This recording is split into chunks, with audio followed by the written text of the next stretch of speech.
Hi up and welcome to the Temple of Blair. This is a conversation with one of my favourite people on the planet. It's ex-God Forbid and current Bad Wolves axeman Doc Coyle. Now Bad Wolves or God Forbid weren't necessarily on Roadrunner Records in any way, but Doc certainly was adjacent to all those Roadrunner bands that came out in the early 2000s, maybe even late 90s if you want to stretch back that far, and I think he has a really unique perspective on that scene, especially what we then refer to as the metalcore scene with the likes of Killswitch Engage and Trivium and all that great stuff. He's a really well-spoken, articulate, and all-around awesome dude, and I'd implore you to check out Bad Wolves. I'd implore you to check out his other two podcasts, The Pit and the X-Man podcast. We do talk a bit of Bad Wolves again towards the end, especially as if you're listening to this as it comes out, Bad Wolves have received some good news recently, and everything seems to be moving forward as we exit the whole pandemic era of the music industry. Anyway, I hope you enjoy this one. 1, 2, fuck shit up.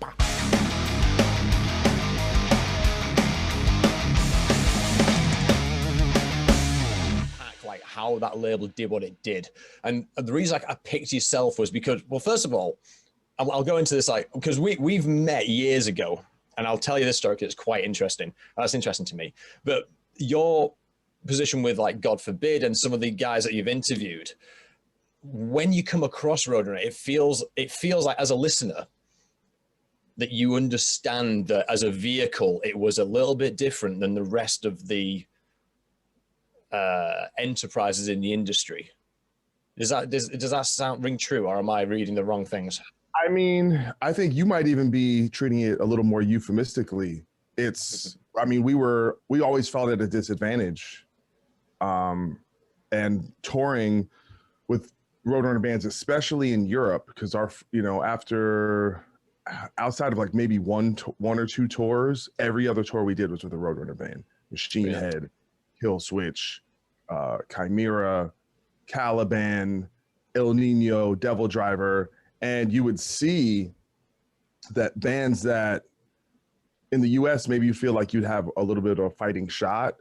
You know, a label like Century Media just did not have that ability, and especially in the UK. And me, being that I was in a band and really ambitious, but also kind of like a culture vulture. Like I was someone who just would read the magazines and see. I would always like want to know what was going on and I'm always trying to like decode, right? How do you break a band? How does this band do this? How does this band do that? And you know, we were just kind of, I mean, maybe jealous is maybe too strong of a word, but definitely envious of that machine and that brand and the power it had, where you would have bands that literally like did nothing in America, or maybe I don't want to shit on anyone, but like that were like the workhorse movement.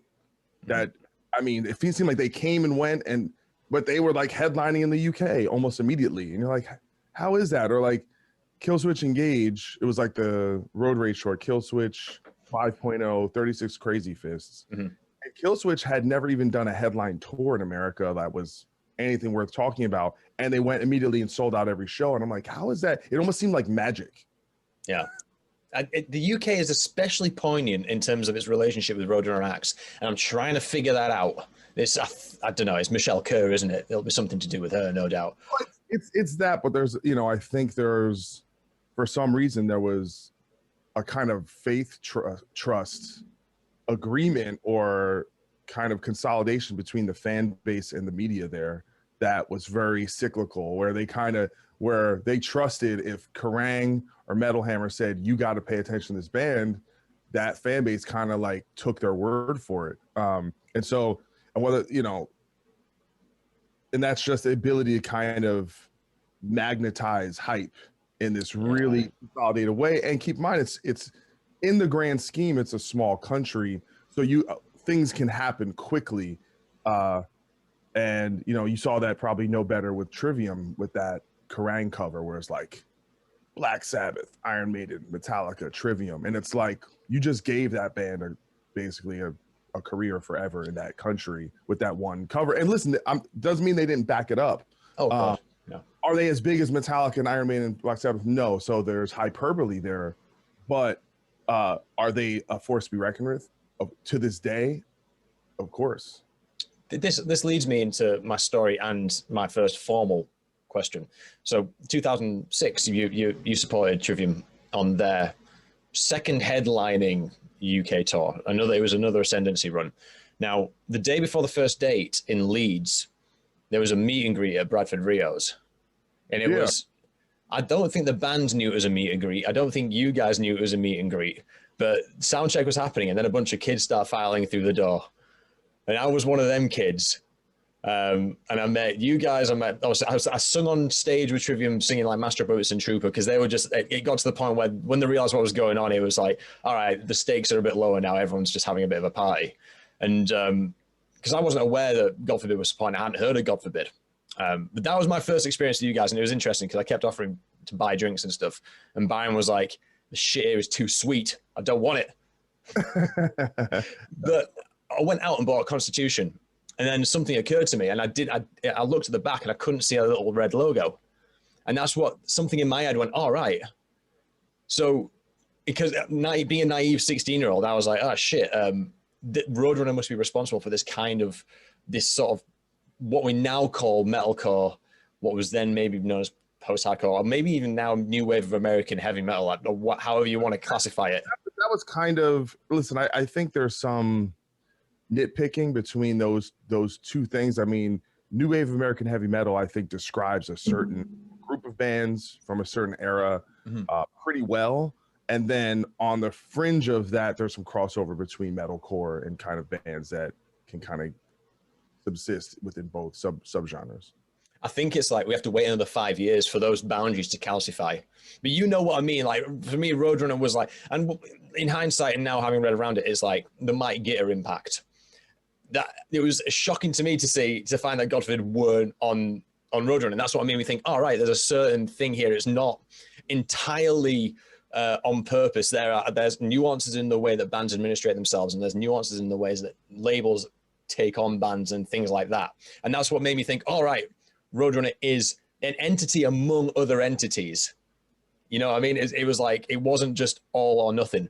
But the question is, like, when did you realize that Roadrunner was a thing? I mean, the word here is brand. When did you realize that Roadrunner was a brand? Because I'm thinking, like, God Forbid, from what, 96, 97 in New Jersey?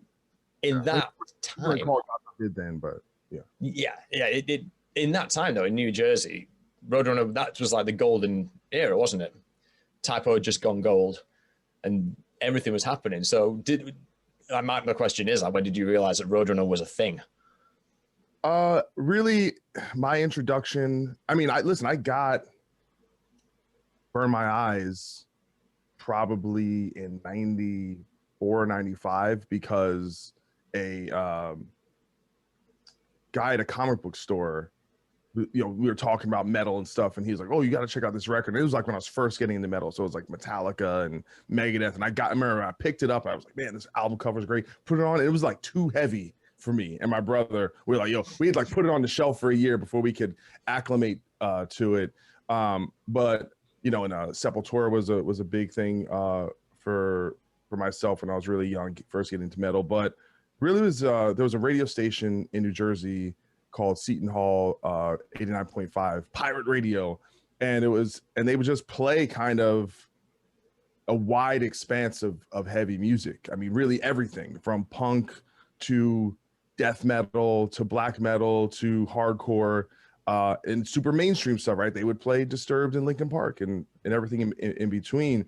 But you started to kind of see like a through line sonically and a certain like their band sang, right? Like there was almost seemed to be like a vocal style that was consistent between a Fear Factory and a Life of Agony, if that makes sense. There was something like and you just knew that there was something a little more mainstream, a little more accessible than the types of bands that would be on Nuclear Blast or Century Media. And even it's funny because there was a DJ over there named Tom Rock who, when God Forbid made our first album, he was like, why don't you guys send this to Roadrunner? And I remember this was right when Slipknot's first album was coming out. And I was just like, of the mind, I'm like, we do something that's just too crazy for that. Like I just assumed they would not be interested, and why we thought Century Media was a better label for us, because we were like, we're too, like, you know, our first album, Reject Sickness, it's like the songs are pretty, you know, there's 20 riffs in one song, and it's going, you know, we were just, we've always saw ourselves as a much more extreme outfit. And of course, that's, you know, not taking the context of understanding that death metal, a lot of death metal started there, you know, whether it's Death or Obituary or Deicide, go down the, you know, kind of go down the list there. But at that point, it seemed like Roadrunner had kind of was not really that kind of label. Yeah, that time especially is when they were trying to diversify a lot more, and you had the door open for bands like the Americana stuff like Blue Mountain, and Nickelback was just around the corner. Yeah, I'm interested in what you said earlier in terms of when you were touring with the Roadrunner bands, you felt a bit on the back foot. Can we elaborate a bit on that? And it's not to shit on Century Media, it's to understand. Yeah. Possibly, is that an infrastructure comment? Like, because Roadrunner, who was I speaking to about this? Shit, I can't remember. They're going to kill me for it. Anyway, when a band would sign to Roadrunner, the deal wasn't always too favorable. It was always a few grand advance. But the point that was made was, but you got to think about it. They've got offices in every country. So it's $5,000 advance, but it's $500,000 infrastructure worldwide. That's a different kind of investment on a different level. So is that kind of where you were thinking in terms of me on the back foot? Listen, I think the idea of any kind of brand, right, is the idea of a reliable type of quality. And to me, when, you know, it just seemed like you had to be of a certain level, or you had to have something that was, you know, trailblazing, you know, like, I mean, I feel like you look at a lot of those records and it always seemed, it was like, man, this album is a, you know, it's like Burn My Eyes is a classic game-changing album. Demanufacture is a classic game-changing album. The first Slipknot album, Kill Switch, Live or Just Breathing, like these were paradigm shifting records that you could understand the music world before it and after it. And that really spoke to the A&R's taste. Like they had a taste that seemed to be very particular and ahead of the curve, and say, hey, we're going to set the trend, we're not going to follow the trend. And so I think when you can do that, and then you have this really dedicated, you know, staff that's global and understands kind of what, you know, the mission statement is, and then it's executed, and then fans kind of come to understand, hey, when this label puts something out, I know it's going to cater to the things I want. And like I said, having something like the Kill Switch thing, and then Trivium after it was like, oh, remember, it was like new metal and it's Slipknot and it's Cold Chamber. Like, no, here's the new thing. And they're telling you what's the new thing before it is even the new thing. And then and that becomes the next 10 years of heavy music, but they were ahead of the curve. Or even something like Glassjaw, which is one of my favorite bands. They were so ahead of the curve, that scene didn't even pop until like their second record. And that was something that was always impressive, of just being ahead of the curve. And obviously, the way it wasn't something that was able to last, whether that's through just selling the label and kind of dissolving the staff and stuff like that, or just maybe there's also changes in the culture and the way we consume music and kind of the way we hold brands in general, right? Like, I don't know if kids care as much today about what label a record is on as they did, and maybe that's just because of the way we consume it through physical forms is just completely different. Yeah, I mean, I think one thing for me, and I'm trying to put my mind back to when I was a kid, I think, and this all speaks to your conversation with Ro, I think the street team element of it was also speaks to the physicality of a record as well. And I think that really helped the brand, because you couldn't, if you didn't associate bands with brand just by virtue of picking up the record and just listening, you certainly did when you left a venue and some kid put a Roadrunner promo into your hand. Whereas now it's we're in the middle of like the age of saturation, and I think it's on the industry to innovate on that and help people pick lanes, which they're trying to do. But the jury's still out on if we can recapture that brand association and have that similar kind of beat.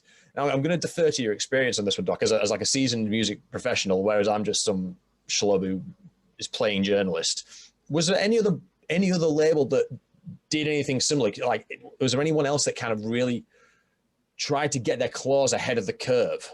I mean, we could argue like Metal Blade in the early 80s. We could even argue in some like emerging scenes like Mausoleum in Belgium and things like that. But when I rack my brain, I can't think of anything that was quite as cutting as Roadrunner. Well, I think you have to look at it based on genre.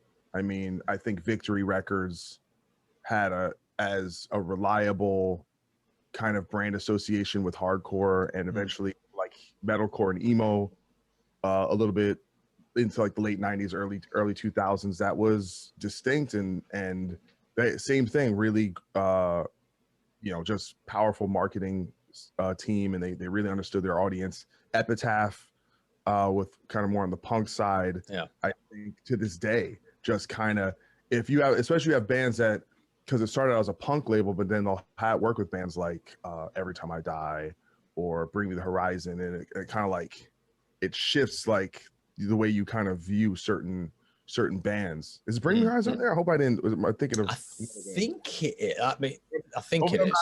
Yeah, I'm sorry. I have a computer in front of me. I'm not going to Google it. But anyway, that's a label that it has a cachet, but just of it dealing with a different subculture. And I think even labels like Century Media, Nuclear Blast, and Metal Blade, for just any heavy band, and part of the reason why God Forbid was really attracted to Century Media was because of the diversity of the label, that they would have a Nevermore and a Stuck Mojo and a Marauder and Iced Earth and Turmoil. And they would really, and so because we felt like this oddball band that meshed genres together. And the thing about, and I think it's still a factor, but less a factor, is that signing with any label of a certain magnitude just gives you credibility. And it's just the difference between being a local band and a quote unquote national act.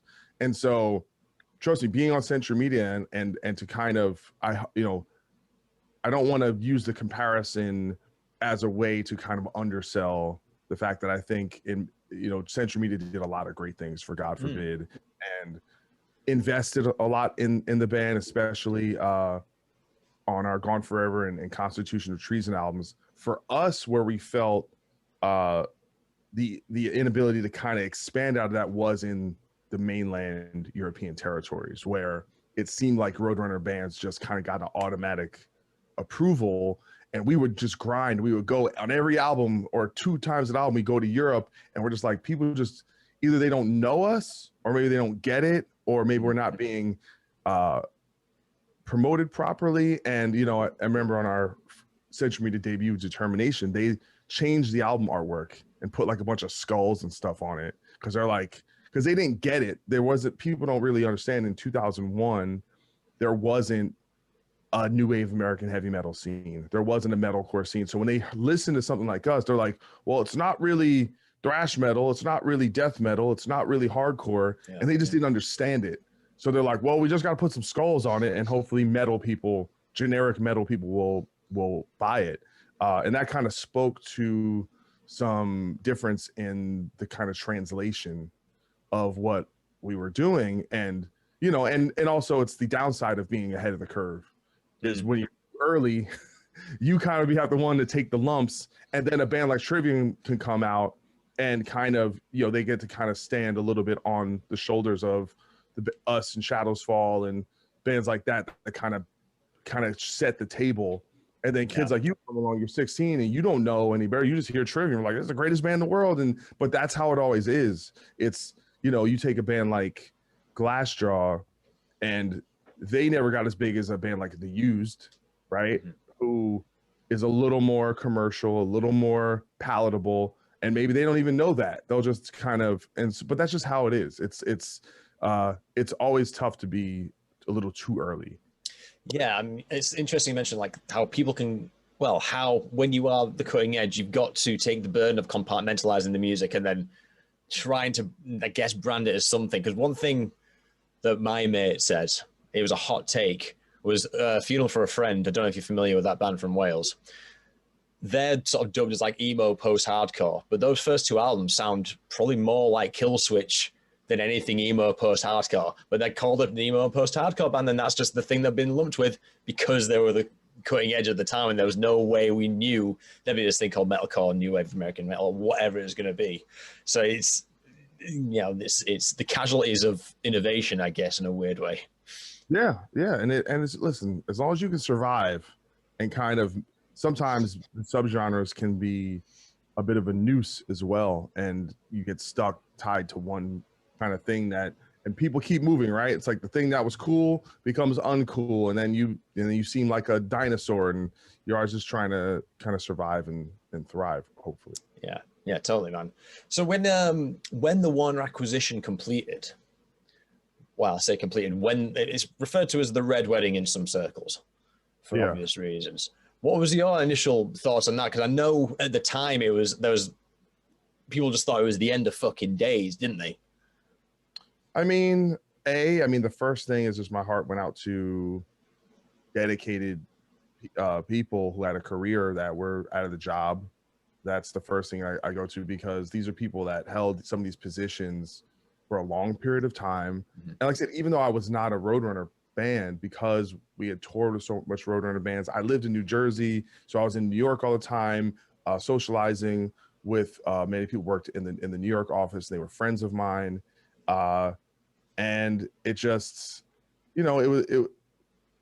I personally, I just didn't get it, because what people don't really understand is that there's not a lot of money to be made working in the music industry on the metal side of it, unless you own a label, or maybe just some huge like booking agent and you're just making a ton of money. Most people do it because they love it and they want to be there. And with Roadrunner, people drank the Kool-Aid. They loved these bands. They really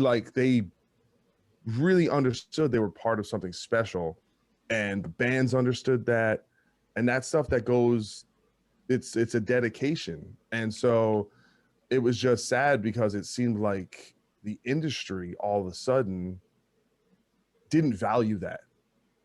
It just and said, oh no, we're just going to plug it into this machine. And listen, there's still several bands that have still exist in, Slipknot, Trivium, Opeth, Gojira, Code Orange now. They've signed really great newer bands as well. So it's not like the brand is gone or dead. And I just, from what I understand, maybe you can fill this in. It's just Warner basically took over all of those operations. Is that what happened? Yeah, it's quite an interesting saga, to be honest, Doc. So I'll give you my narrative on it and my research. So it starts with Biohazard. So Biohazard throw out Urban Discipline in 92. And that was an arrangement from Warner. So Warner said, we want street credibility with this, New York, right? It's effectively like a hardcore rooted act. We should get Roadrunner to put this out, and then we'll just take him after that. And apparently the case at Roadrunner hated the idea, because he didn't want to invest the artist development and the resources into a band that he knew by design was going to go off to Warner. But the idea was, that's where the lust was, is this really credible street low-level brand, Roadrunner. And Leo Cohen was the man in the chair at that point who understood Roadrunner, understood Case, and went, this is a great label, this is a great metal outfit. And that carried all the way through to when Leo worked at Universal, where the first acquisition happens from Universal in 2001. And that was, I think it was like 50% they bought, but with Case holding the card still. And then what happens, Leo moves over to Warner in 2006 and then starts buying the rest of it. So was it like a hostile takeover, or is it all kind of? It wasn't hostile until 2012. 2010, I think, is the year. So I think And I might be getting my dates wrong, so apologies anyone who's listened, because a lot of Roadrunner colleagues listen to this and then call me out when I get my shit wrong, which is totally acceptable. I think it ticks over to 51%. Warner taking 51% in 2006 from Universal, right? So that's a Roadrunner half owned by Universal in 2001 up until 2006, at which point Warner buy the Universal bit and a few percent more. Yeah. They stay away for a few years. And then in 2010, you start seeing different things happening. There's the Loud and Proud imprint, which is coming in, which is like a collaboration label-ish. It's like an imprint which is dealing with legacy acts. So this is like Lynyrd Skynyrd releasing an album on it. I believe Lenny Kravitz did. So there was a Sammy Hagar record. And then you start seeing a few of the sackings. Then the paychecks are coming in from Warner and not Roadrunner. And it's gradual. And then the red wedding is, I think it was April 2012, where it's like Monty's gone, Mark Abramson gone, Kathy Merritt gone. Everyone is just gone. So it's not necessarily hostile until that point. It was quite a cumulative effect. But in my head, it starts with Biohazard. It starts with that little flicker in Leo Cohen's eyes. Where it's like, this is a really cool brand. And this is where he starts his affair with it. I'm not blaming the guy. At the end of the day, Kathy Merritt said it the best. Like, they were walking in a garden, they picked the most beautiful flower. That's what it is, really. But yeah, that's how I understand it. But I mean, and listen, we don't. Sometimes people look at the record industry and kind of, I think, they mischaracterize it as something that it's been here forever. The record industry is like 70 years old. Okay, so let's not act like these, so sometimes we take things that were only really ever meant to be temporary and think that there were things that were going to last forever, but that was never going to be the case.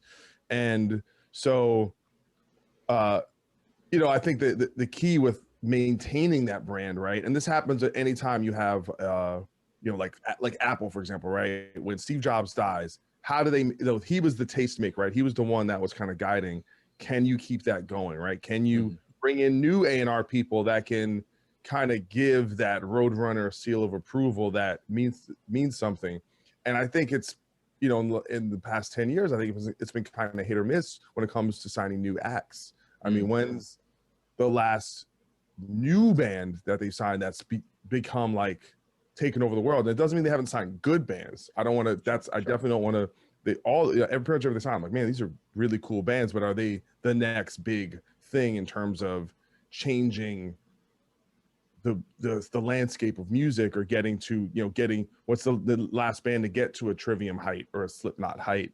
Not that that's easy to do, but that you have to realize that it had a lot to do with the personnel and their particular taste.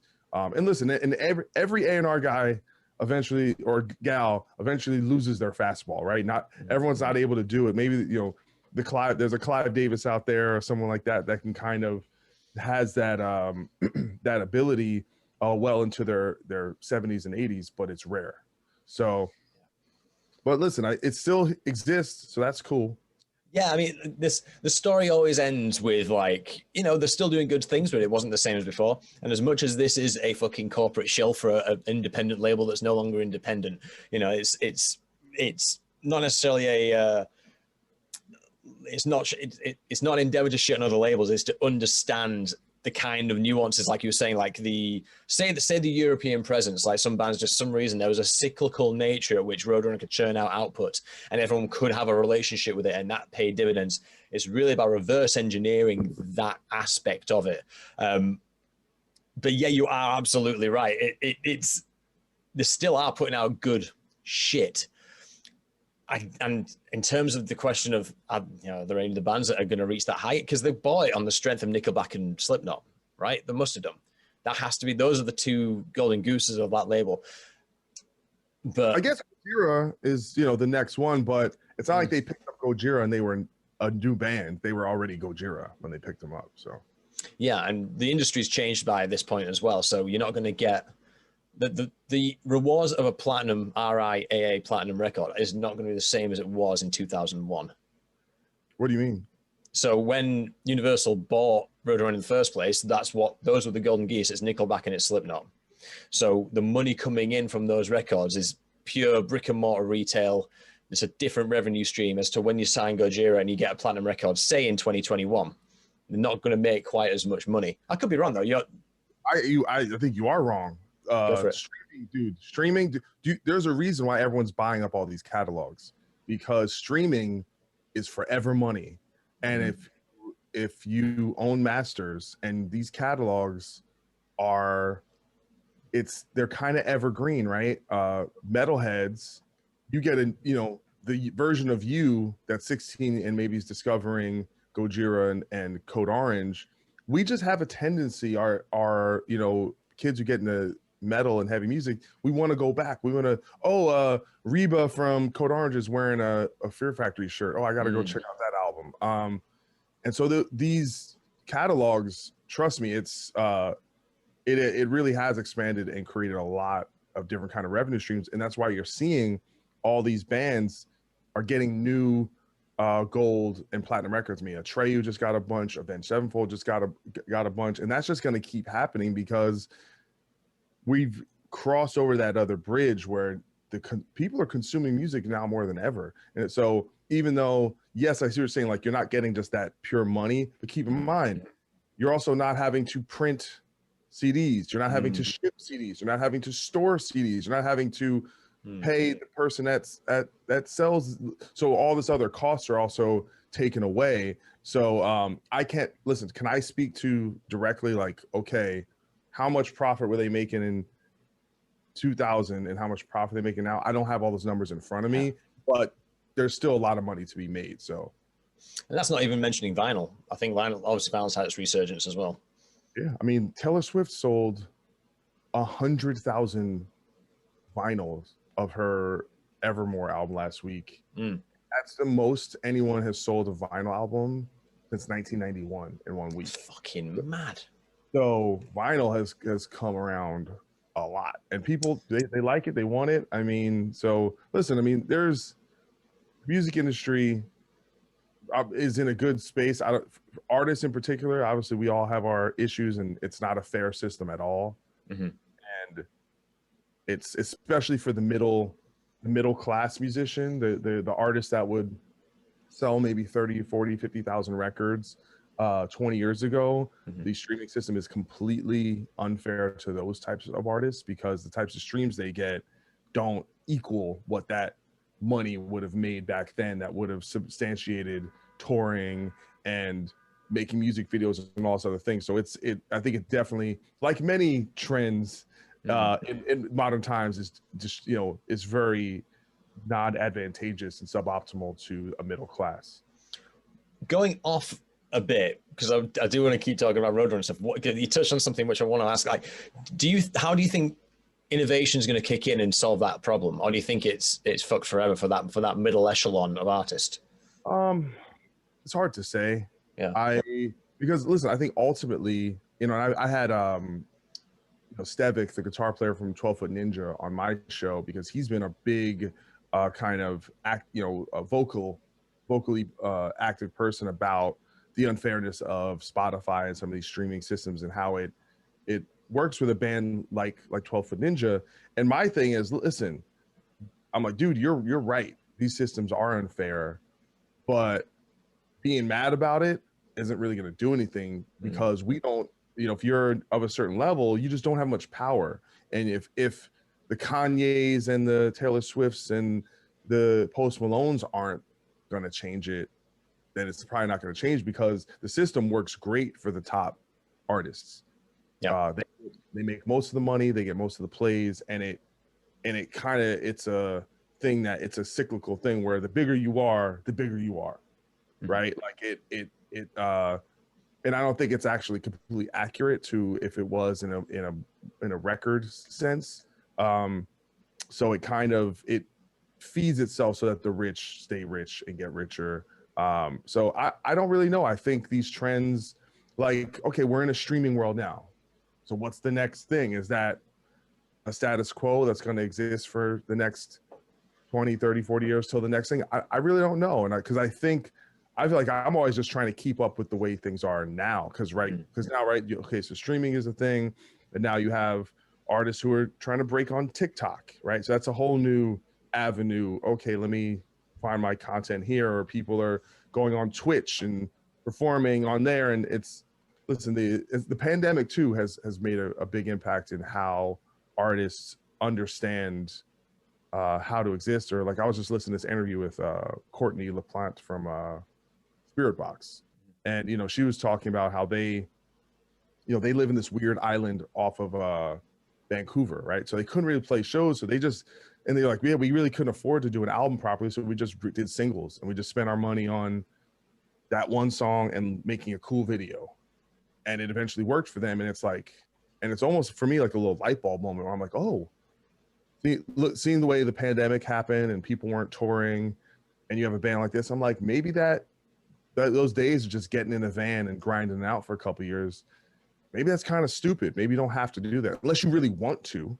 There's like nothing wrong if that's what you really want to do, or maybe making albums like traditional. Let's go make a full length and maybe just do a song at a time. I mean, yeah. I don't know. It's just the circumstances on the ground kind of dictate how artists will figure that out. And new artists will always be the ones to figure it out. It's not going to be someone like me. It's going to be some 18-year-old kid because they understand the newer technology better than the older generations, and it's always going to be evolving. They're going to be ahead of the curve. So yeah, I think. Go ahead. Sorry. I was going to say it kind of speaks to what you were saying before. It's totally temporary. iPhone is 14 years old, only 14 years old, but it feels like it's been here our entire lives. It's. And then you think of someone like Matt Hafey, and you think, all right, well, you know what? I pay my 25 quid a year for an Iron Maiden fan club membership. Matt Hafey's raking in must be about 60 quid a year if you sub to his Twitch at 5 quid a month. Completely different model, more money. It's a different. Like I say, it's just keeping savvy, isn't it? Yeah, and same thing. He was ahead of the curve on that with regard to metal musicians, and was doing it. And yeah, and it's like he's only a few years younger than me, but he's just on that wavelength, and he's capitalized off it. So, and that's how you have to be. I mean, if you sitting around complaining, like there's nothing that pissed me off was I look on Blabbermouth and I see some rocker who made millions of dollars, mind you, for decades, and is now bitching because of streaming or downloading. I'm like, dude, you were the one that got all the spoils. Yeah. You should be the last one complete. It's like, oh, you're making $10 million a year for 30 years, and then now you're making $2 million a year, and now you're mad. And it's like, or this idea that shaming consumers is going to have any impact. One thing I've learned in the last 5-6 years is that shaming anyone doesn't really work. It just makes them actually piss them off, and what makes them want to do the opposite. So you have to ingratiate consumers to your side instead of just, hey, I'm going to make people feel bad and then that'll make them want to buy my album more. Probably not. Yeah, man. It's like I refer to this time as the post Last Jedi world, where you go, here's the zeitgeist of communication and commentary, and now you go, and here is the valuable stuff, and the rest of it is. It doesn't matter if it makes you feel good or bad. It's low value and it's not going to work for me. Whereas all the good stuff is here, and it's just finding it is really difficult. But yeah, shaming never works. And I think now we're at a point where we're fast tracking our way for it being imprinted in our minds as to what good and bad dialogue is. Well, but look at that. It didn't. And so a lot of people, I've heard this, like, oh, Lars was right. I'm like, well, yeah, he was right about the idea that yes, they were being ripped off, and it wasn't fair, and he was right about that. Mm-hmm. But just picking on Napster or suing people who download music missed the point. It's the real point of it is that if and I would say this with the downloading thing. I'm like, downloading is not stealing, it's copying. Right? I'm like, you got a sandwich and I take your sandwich. Now you're hungry. You don't have a sandwich. That's stealing. If I see your sandwich and I can copy it and I get an exact version of your sandwich and we're both eating, is that stealing? Yep. No, it's copy. So it's something different. Now, does that act affect the sandwich shop. Now that yeah, they're selling less sandwiches because I figured out a way, but that's human nature. If people have a way to get something free that's like non-invasive and it's easy for them, and it's just like someone's given to, if there's someone just giving away free hamburgers down here, then you're going to get a hamburger. That's just human nature. So you have to kind of work with human nature to go, okay, this thing is going to happen whether we want it to or not. And the people who got ahead of it, you know, they're understanding that. Dude, I mean, I read this article, interview with Rick Rubin years ago, and he predicted, he's like, streaming, he's like, that's what it's going to be. People are going to pay a subscription, and that's how they're going to listen to music. And this is 10 years before it became the standard. And he's this is, you know, he's not a young guy, but he understood it, that these things are just constantly changing, and you gotta roll with the punches, or else you're going to be behind the curve. And Brian, by the way, all these artists that complained about it, if they're recouped, dude, they're seeing probably really good royalty checks because of the streaming. So, and I get maybe it's less than it was with regular albums, and I get that. But it is what it is. It's so interesting because when we talk about the piracy era, when I try and relate it back to Roadrunner, I've always asked, like, did it impact Roadrunner in a negative way? And it's like, it's really difficult because that era, say just post 2000 was Nickelback and Slipknot. So the profit and loss sheets, that's when they started really going up. So it's hard to go, oh, piracy had this impact because they were doing so fucking well. Keep in mind, piracy didn't really start affecting the metal community until around 2007, 2008, because even when people were downloading a lot, the metal fans were really attached to physical. Mm-hmm. And that was a part of the culture and the kind of consumer process, and something that they valued. So it hit other areas like pop first, because those consumers they're not as connected, and they're not as loyal. But so I think it was a good 3 or 4 gap between it really started affecting. That's interesting. I should probably bear that in mind from now on when I try and make that analysis. But it's the same reason why Gojira had the #1 album in America for records sold, because that consumer, the metal consumer, still wants to buy the record more so than a casual music fan of another genre. I'm not saying it's not so much that they're, you know, metal albums are selling millions and millions of physical copies, but it's enough to make an impact. Yeah. Like me, if I want to support a band, I could just listen to, I pay for Apple Music and Spotify, but I will still buy the album. But it's almost like signing up to a Patreon or something. I'm just like, it's like a donation now.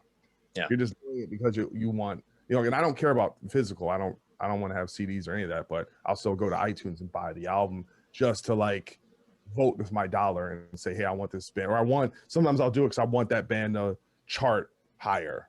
I don't know why I care about that, but I do. No, I'm with you. I bought Eval's Hell Unleashed the other week.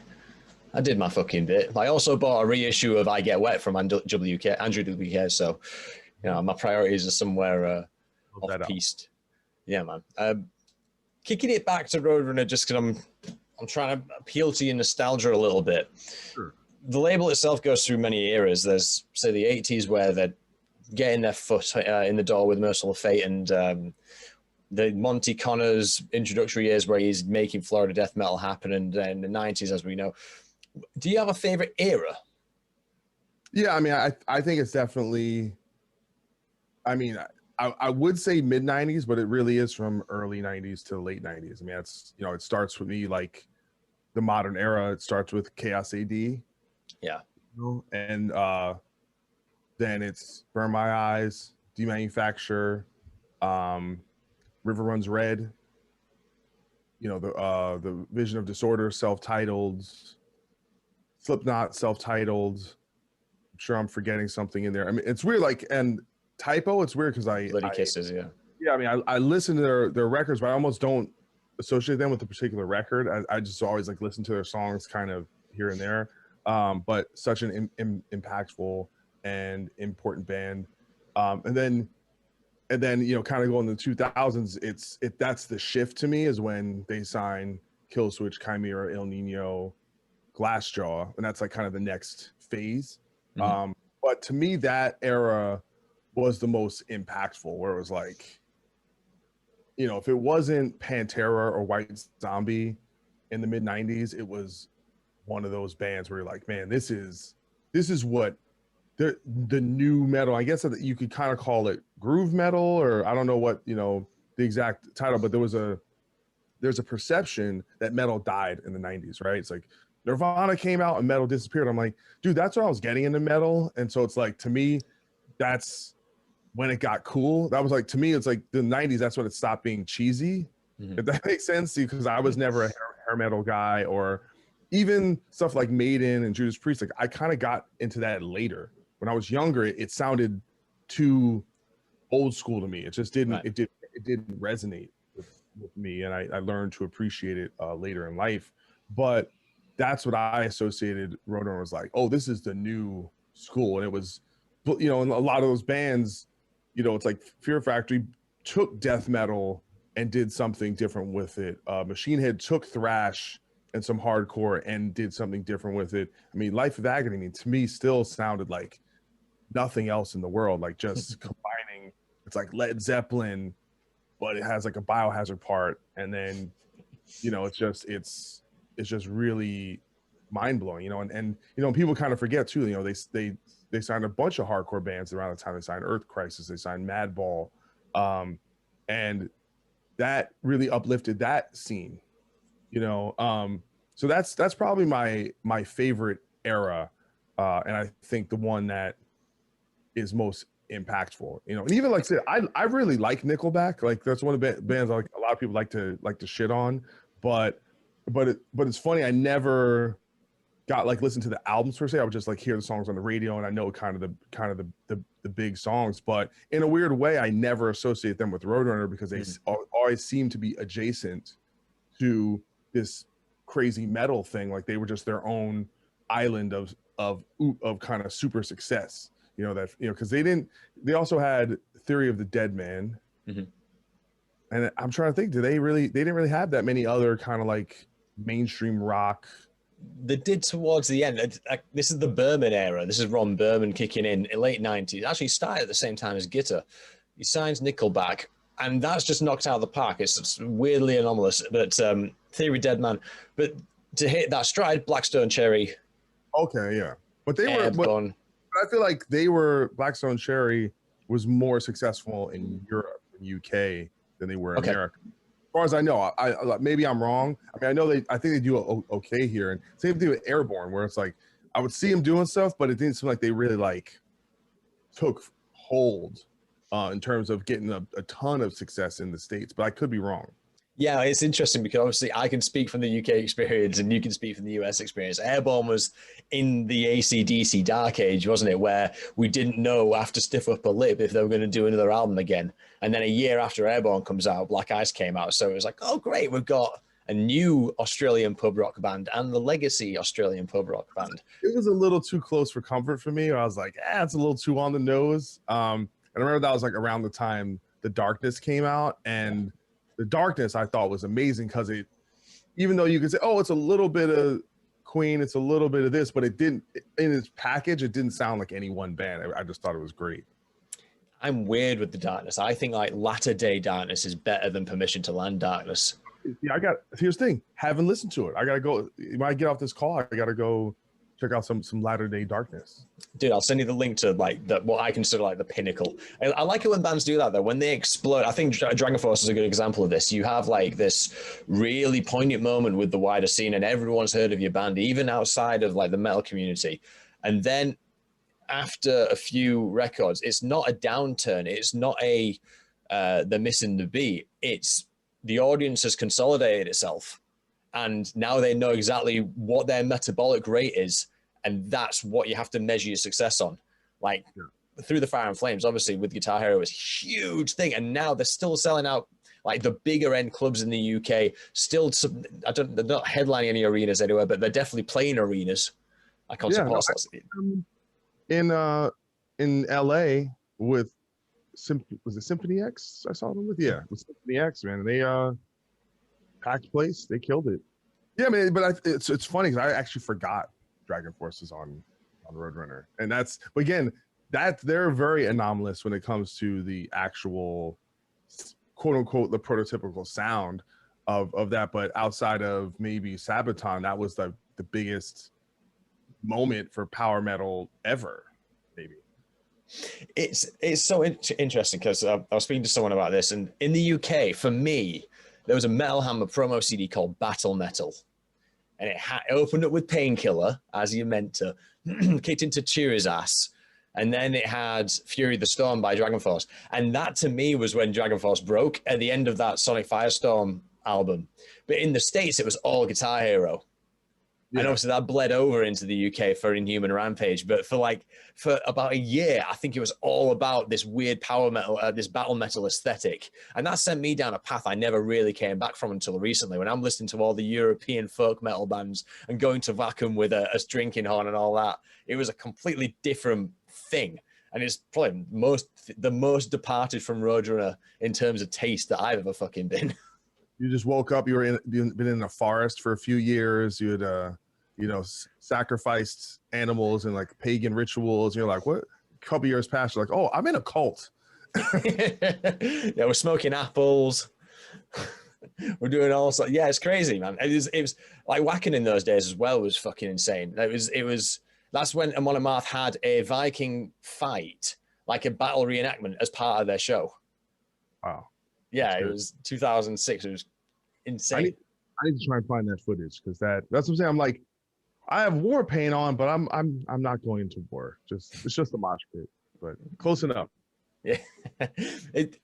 Just to get back to the question, the 90s period that you refer to is interesting because as I'm discovering this in sort of like a more academic sense as to like the choices that were made. Why did they back Typo and Bloody Kisser to get the gold, to get the viability as a label? Why was their faith put in Dino in Fear Factory? I'm trying to unpack all that stuff, and I really understand why that was the golden era, even though I was front row at that first Trivium headlining gig in Leeds in 2005, not the one that you were on, the one before. So I'm really nostalgic for it, but the story of the 90s for Roadrunner is the story of that. It is viability in a time which was perceived to be dead for metal.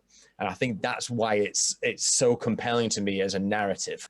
Yeah, I mean, and by the way, and I feel like I haven't talked enough about Sepultura, enough about Soulfly, and how huge that was, because you had, I think, Roots and Chaos ID went gold. I think the first Soulfly album went gold. Around the same time, Cold Chamber, that first album went gold. And so they were really just on the forefront of all these different, whether it was that groove metal thing that was happening, which bled into new metal and then into the metalcore thing.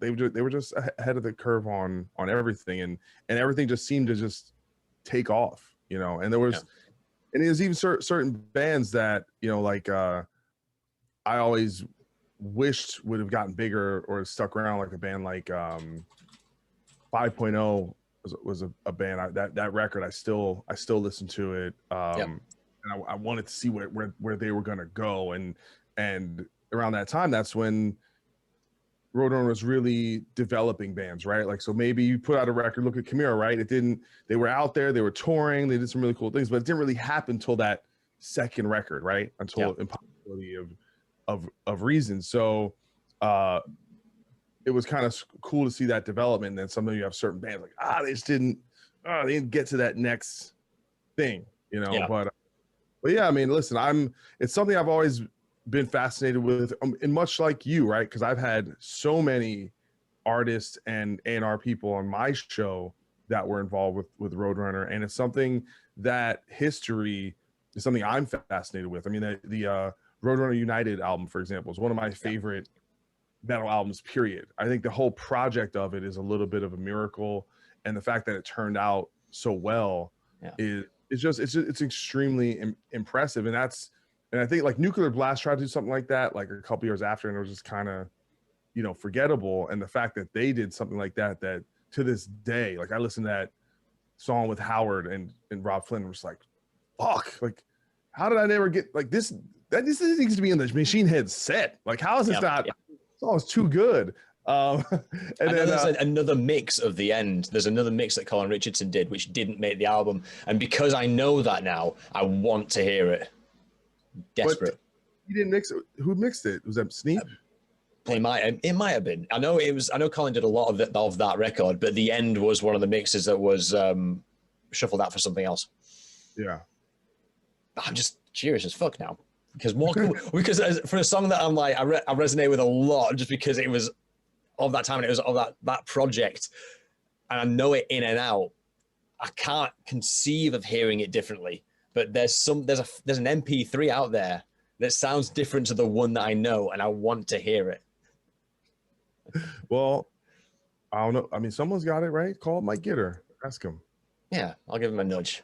I'm going to ask you one more question, and I don't know if I did send these questions a few days ago, but there's no obligation to do any prep because it's more of a meander. If I'm talking to like Roadrunner people, it's kind of A to B because there's an arc to their career with Roadrunner. But for yourself, it's like an observational meandering piece where we could just talk about shit. But do you have a top 5 Roadrunner albums or LPs? I think I've kind of mentioned, excuse me. I think I've mentioned all of them on here, but I did think about it. So it's probably Sepultura, KSAD, Machine Head, Burn My Eyes, Fear Factory, Demanufacture, Slipknot, self-titled. Actually, no, hold on. Actually, I got to redo this. I think Slipknot doesn't make the cut. Actually, it's Glassjaw, Worship and Tribute, Killswitch Engage, Alive or Just Breathing. Yeah. I think that's 5. And I think Slipknot's right there. I mean, there's a bunch more. But yeah, I think Slipknot just missed the cut. I'm sorry, Slipknot. Honorable mention, if anything. I mean, quite an honorable mention. Not that they need my validation, but there's so many. There's so many records. I mean, like I said, River Runs Red, Impossibility of Reason, Ascendancy. There's so many. I mean, Arise. I mean, it's right there with KSID for me. Yeah, there's I mean, so many. And some records I almost like I said, I forget that they're on Roadrunner. It's like, do I have to Ghost Reveries? Do I got to put that on there? Is that above Demanufacture? I don't know. It's right. It's definitely right there. And then the thing about Gojira, I'm like, oh shit, does Gojira need to be on there? Almost because I almost perceive stuff past a certain point as not being Roadrunner, but it is. So I guess these are my sentimental favorites. Yeah, no, that's awesome, man. Well, thank you very much for your time. I'm going to close out with something that I meant to open with, but we just kind of hit the fucking ground running with it. So I just wanted to congratulate you on this week because the announcement of DL was like, oh, this is unconventional, it's high production value, and this is the message I get from it. All right, it's been an unclear few months, but the momentum is not it's not trundling forward, it's been forward, and it's on me as a listener and a viewer to catch up and get on the train. Get on the fucking train, it's all going. Why do you put it that way? Because it normally, especially in like I'm going to call it post-pandemic, because post-pandemic plans are being made. It's kind of drip-fed. Oh, here's a tour, and here's a tour poster. Oh, here's an album cycle, and here's this. With you guys, it was like, here's effectively a trailer demonstrating that we've been busy, and that we're going to come out of the gate. And I thought it was just refreshing. Yeah, I mean, listen, it's hard to express how difficult it is to be really working hard on something and not be able to say anything because, at a certain point we stopped even going on the Bad Wolves social media because every time we would post anything, people would be like, do you have a singer yet? And you could tell the tone of it was, I don't care what you're talking about until you have a singer because it almost the vibe was, we don't believe you have a singer. We feel like they almost thought we were just sitting around twiddling our thumbs, but we, from the day that it was announced that Tommy was not going to be in the band, we just started grinding and working. And a month before that, we were working on an album as well. So it was just, it was a lot of work, finding a singer, finishing songs, writing new songs. And we were just going. And listen, it's the background behind that, even currently, is tumultuous and crazy, and there's all these things, legal stuff, that's a lot of stuff that's out of our hands, and frustrating, and kind of I don't know. We've been essentially counseled to just not say anything, which is really tough. So listen, I'm glad we got that info out. I'm glad DL's so talented, and I know how good the songs are. I know how good he sounds. So it's like I have like 100% confidence that once people hear it, they will like it. Of course, there's going to be some people that are just going to be on principle. They're not going to be into it, and that's of course their prerogative. But it's just, for me, it's just getting to that point where music is out, an album's out, and people can at least judge it for what it is, and not on speculation or prejudice. Yeah, I mean, for me, maybe it's because I'm an older man now, but I value certainty over anything else. You know what I mean? So when the information is hitting me in the face of this is happening, these are the circumstances, this is the resolution to the either tumultuous or the uncertainty, I'm like, great. I no longer have to dedicate any bandwidth to speculating. Everything is now out in the open. Yeah, well, unfortunately, a lot of that stuff, there's still some uncertainty, I think, sure. With at least telling our story. So hopefully that'll be out there at some point. But unfortunately, our situation is, it's an ugly saga that I don't know. If it was up to me, it would just be like over, and we could just focus on music and all that good stuff. So it's I don't know. There's so much I wish I could say, and I can't say. It's cool. I'm not trying to drag anything out. To me, I'm keeping it surface level. Exactly what your PR person wants me to know, which is new singer, shit's happening. Let's just go, boys, because that's what it's all about. No, things have been going, but I think in this era, so many people, especially in you talk about the last year and a half, where the only way people do connect to an artist is through the music or a music video or a live stream. And so in a way, the songs have more value now than ever before, right? Like, you're only as good as the music, right? So all that other shit is kind of like whatever. So it'll just be nice to have that out. So I'm like, we're still getting mixes back. So I think right now only 2 songs are fully mixed, and then our producer, like, he had another band in, so we're just like, come on, hurry up, shit. And then we like finished the album, and then the label wanted another song, so we like wrote some more songs. So it's like this, it's like saying, you think you're done, and you got to work a little more, and we have to, so I think you can't really plan a release date until you like your album is mastered, and it's like, it's done, turn it in, and like, that's the album, and then you can like do everything. So and with this situation, we were our hand was forced because who our singer was leaked by somebody, and so we felt some pressure to at least get ahead of that and just say, hey, let's fuck the speculation, let's just get out here with it and say this is the guy we're going with. And so so it's exciting. Yeah, cracking on with it. Now we wait on bated breath. Let's just watch the Bad Batch until we're there, boys. I'm a few episodes. I think I'm like 3 episodes behind. I gotta catch up. I've not had time, man. I've not had time. Oh, by the way, Bring Me the Horizon was on Epitaph a few years ago. Now they're RCA. See, I didn't fuck up. Want to edit that out? No, I'll keep this bit in. It's fine. All right, dude. I'm gonna let you go. Thanks very much for doing this. Sure. I'll keep you posted as we go.